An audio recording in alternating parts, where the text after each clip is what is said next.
तो गाइस आज हम बात करेंगे my life as a loser के चैप्टर नंबर 22 के बारे में। और पिछले चैप्टर में हमने देखा था फ्यूचर एंचोल पहुंच चुका होता है उस इवेंट में जहां पे उसे शुल्गी मोटे की मदद करनी होती है और इसके बदले में जीनू किम की स्पिरिट उसे थर्ड इंसिडेंट की हिंट दे सकती है। लेकिन आज की वीडियो की शुरुआत में हम देखते हैं फ्यूचर एंचोल अपनी असली बॉडी के अंदर होता है और जीनू किम की स्पिरिट से उसकी दुनिया में बात करते हुए बोल रहा होता है, तो तुम मुझे बोल रहे हो कि अगर मैं उस फेस्टिवल में जाके शुल्गी की मदद करूंगा तो तुम मुझे थर्ड इंसिडेंट की हिंट दोगे, है ना। यानी कि शुल्गी अगर उस काइजर नाम के बंदे से जीत जाता है तो शुल्गी को काफी ज्यादा अच्छा लगेगा और जो काइजर नाम का बंदा है वो ये मोटा है ना। जीनू कहता है क्या तुम्हें इसके बारे में कैसे पता। एंचोल कहता है अबे जरा इसको देख, तो इसको देख के कौन नहीं पहचानेगा। वैसे भी शुल्गी और ये मोटा एक ही जिम में जाते हैं ना। जिम में तो इन दोनों को देख के ऐसा लगता है जैसे ये एक दूसरे के काफी ज्यादा अच्छे दोस्त हैं, लेकिन वहाँ फेस्टिवल के अंदर ये दोनों एक दूसरे के दुश्मन क्यों हैं बे। जीनू कहता है शुल्गी का मानना है कि वो प्रोफेशनल लाइफ और पर्सनल लाइफ को एक साथ नहीं मिलाता इसलिए। और ये कहते हुए जीनू की स्पिरिट ना जाने कैसे डंबल उठा के उससे एक्सरसाइज कर रही होती है और एंचोल अपने मन में बोल रहा होता है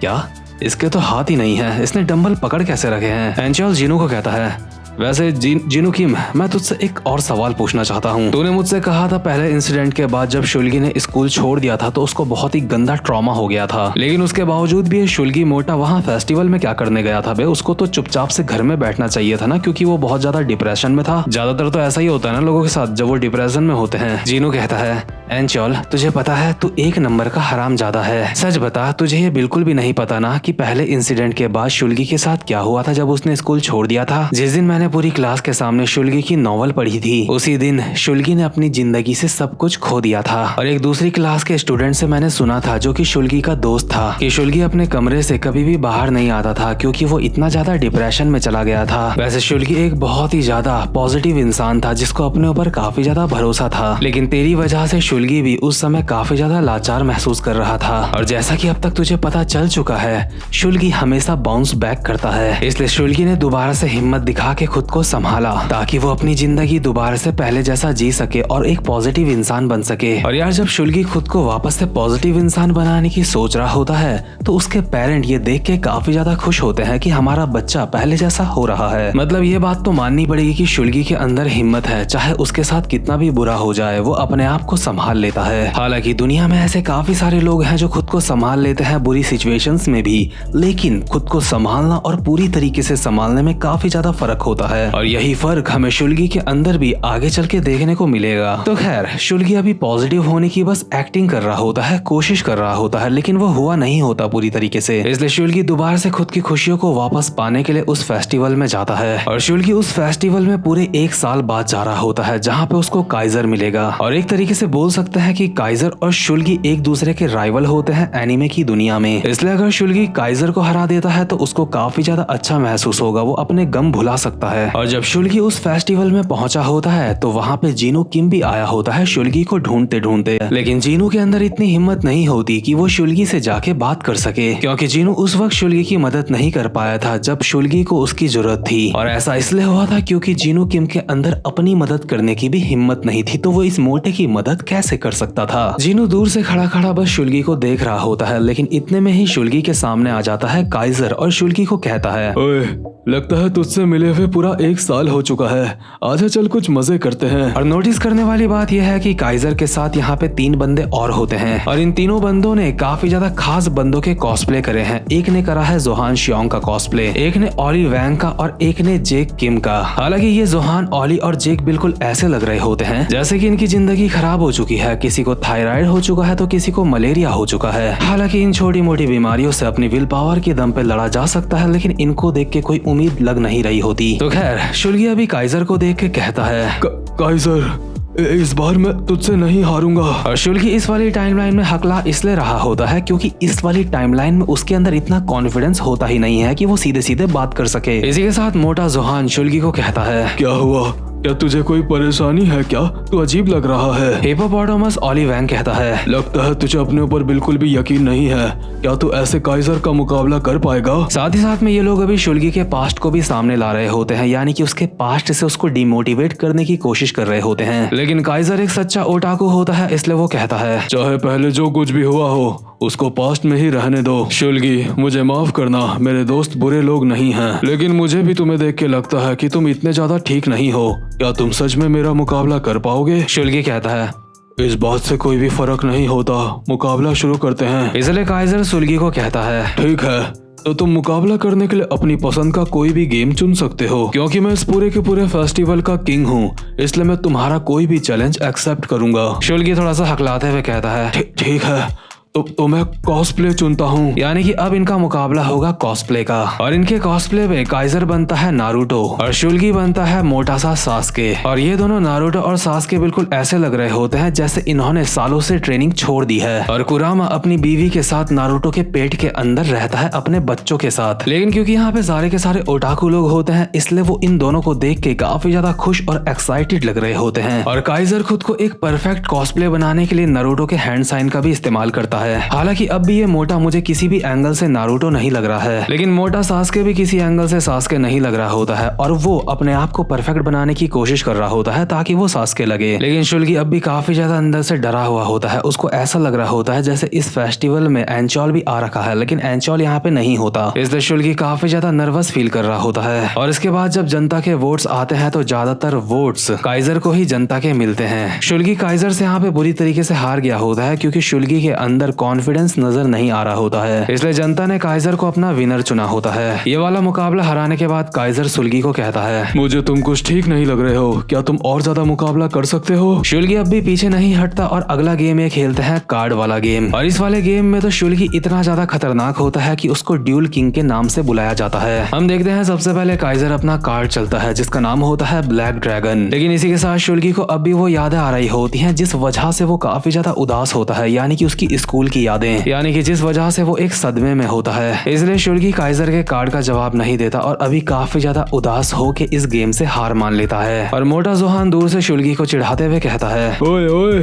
क्या तू गेम इतना कॉन्फिडेंस के साथ इसलिए ही खेल रहा था क्योंकि तुझे आखिरी में हारना था? हा हा हा। जेक किम कहता है, जब तक तुम किसी खेल में अपनी जान नहीं लगाते तब तक तुम्हें किसी खेल को नहीं खेलना चाहिए। ऑली कहता है, ये बोल रहा था कि जो मेरा है मैं उसको वापस लेके रहूंगा। हा हा हा हा। ओए, क्या तेरे कोई दोस्त नहीं है जिनके साथ तू प्रैक्टिस कर सके? शुल्गी कहता है, कोई बात नहीं, मैं अगला राउंड नहीं हारूंगा और अगले राउंड के लिए मुझे किसी दोस्त की भी जरूरत नहीं है। और अगला गेम होता है प्लास्टिक मॉडल कॉन्टेस्ट, यानी कि इस गेम में छोटे छोटे प्लास्टिक के पार्ट से एक मॉडल बनाना होता है। और इस वाले गेम में भी शुल्गी एक चैंपियन माना जाता है, इसलिए शुल्गी इस वाले गेम में अपनी पूरी कोशिश करते हुए प्लास्टिक का मॉडल बहुत ही स्पीड में बना रहा होता है। लेकिन काइजर जो इस गेम में इतना कुछ खास अच्छा नहीं होता, उसके पास उसके दोस्त भी होते हैं और वो सारे के सारे मिलके इस गेम को खेल रहे होते हैं। वहीं शुल्गी बिल्कुल अकेला होता है। वैसे भी ये एक टीम मैच होता है और शुल्गी अकेला है, ये उसकी गलती है, इसलिए शुल्गी काफी ज्यादा फास्ट होने की वजह से भी इस गेम में हार जाता है। और जीनू को ये देख के काफी ज्यादा दुख होता है और एंचोल को ये सारी की सारी बात बताते हुए भी जीनू किम की स्पिरिट को बहुत दुख हो रहा होता है। जीनू किम की स्पिरिट एंचोल को बताती है कि इस हादसे के बाद से शुल्गी का जो सोशल मीडिया में अकाउंट होता है वो उस अकाउंट को डीएक्टिवेट कर देता है, यानी कि शुल्गी ने जो खुद को थोड़ा सा स्ट्रॉन्ग बनाने की कोशिश करी होती है वो फेल हो चुकी होती है और अब वो पूरी तरीके से टूट चुका होता है। और जीनू की स्पिरिट चाह रही होती है कि शुल्गी के साथ इस वाली टाइमलाइन में ऐसा ना हो, इसलिए वो एंचोल को कहता है, एंचोल,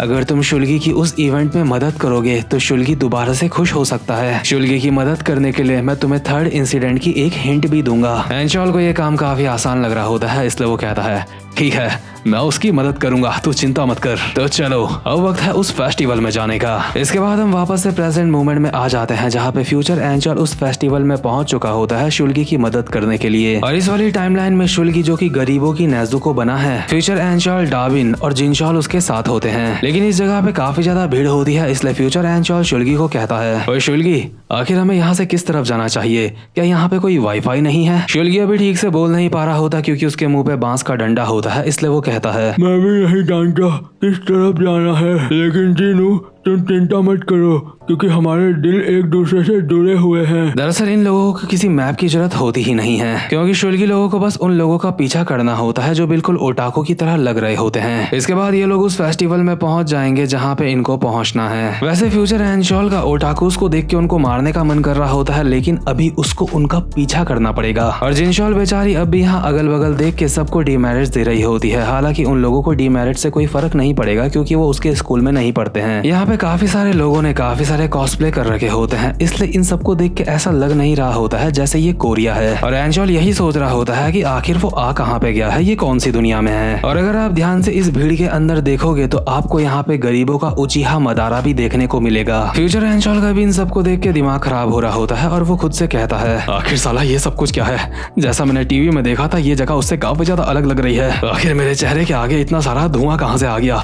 हम लोग कोरिया में है ना, स्वर्ग थोड़ी पहुंच गए। आखिर यहाँ का मौसम स्पेशली इस जगह में इतना ज्यादा अलग क्यों है। शुल्गी कहता है, जीनू तुम कह सकते हो कि ये धुआं हमारे पैशन से निकल रहा है। एंजल कहता है, अबे पागल हो गया है क्या, कैसी कैसी बातें कर रहा है। एंजल को साफ साफ यहाँ पे कुछ भी दिखाई नहीं दे रहा होता और वो अपने मन में कहता है, आखिर साला यहाँ पे चल क्या रहा है। मुझे जल्दी से यहाँ से बाहर निकलना होगा और काइजर को ढूंढना होगा, लेकिन मैं उसको ढूंढूं कैसे। ये सारे के सारे ओटाकू एक जैसे लग रहे हैं। डाबिन का भी यहाँ पे दिमाग खराब हो रहा होता है और वो कहता है, हे लूजर, आखिर यहाँ पे चल क्या रहा है। ये इतने सारे ओटाकुस क्या कर रहे हैं, जल्दी से इन सबको जान से मार दो। लेकिन इतने में ही काइजर इस वाली टाइमलाइन में भी यहाँ पे पहुंच चुका होता है और कहता है, ओटाकुस के लिए ऐसे शब्द काफी कमाल का कमेंट है छोटी लड़की। लेकिन छोटी लड़की, इससे पहले कि तुम हमारे बारे में बुरा बोलो, मैं तुमसे पूछना चाहता हूँ, क्या तुम्हारे अंदर पूरी जिंदगी में इतना जुनून आया है जितना जुनून हम अपनी जेब में लेके चलते हैं। लेकिन काइजर को देख के एंजल यहाँ पे एक्साइटेड हो जाता है क्योंकि वो उसी का इंतजार कर रहा था। और वो डाबिन को धक्का देते हुए सामने आता है और कहता है, बहुत अच्छे,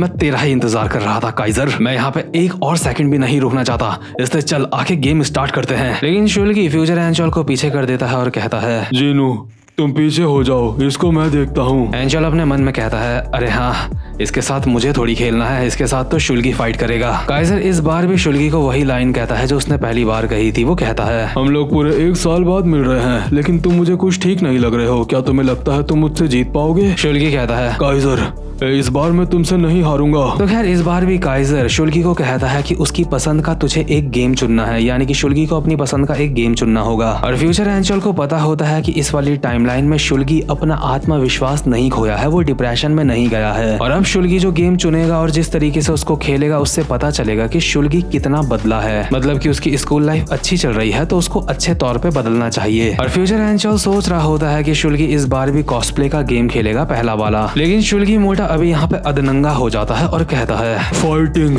मुझे सबसे ज्यादा विश्वास है फाइटिंग में। पहला गेम फाइटिंग चुनता हूँ मैं। वैसे भी शुल्गी को पिंक मैन ने थोड़ी बहुत फाइटिंग सिखाई है, इसलिए शुल्गी मोटा फाइटिंग की तरफ ज्यादा जा रहा है। बट काइजर बेचारे ने सिर्फ कपड़े ही सन गोकू के पहने हैं, उसके अंदर सन गोकू वाली कोई भी खासियत नहीं है। लेकिन ये सब कुछ देख के एंजल की आंखों से आंसू आ चुके होते हैं, क्योंकि उसको पता होता है कि शुल्गी अगर ऐसा करेगा तो पास्ट बदल सकता है। मतलब शुल्गी हल्का फुल्का चेंज हो जाए चलता है, लेकिन इतना ज्यादा चेंज जिस शुल्गी मोटे ने पिछली लाइफ में कभी फाइट नहीं करी थी, आज ये फाइट के लिए इतना ज्यादा बेताब हो रहा है। तो खैर गाइस, जिसको शुल्गी मोटे जैसी बॉडी बनानी है वो वीडियो को बिल्कुल भी लाइक मत करना। अब मैं मिलता हूँ आपसे अपनी नेक्स्ट वीडियो में, तब तक के लिए गुड बाय।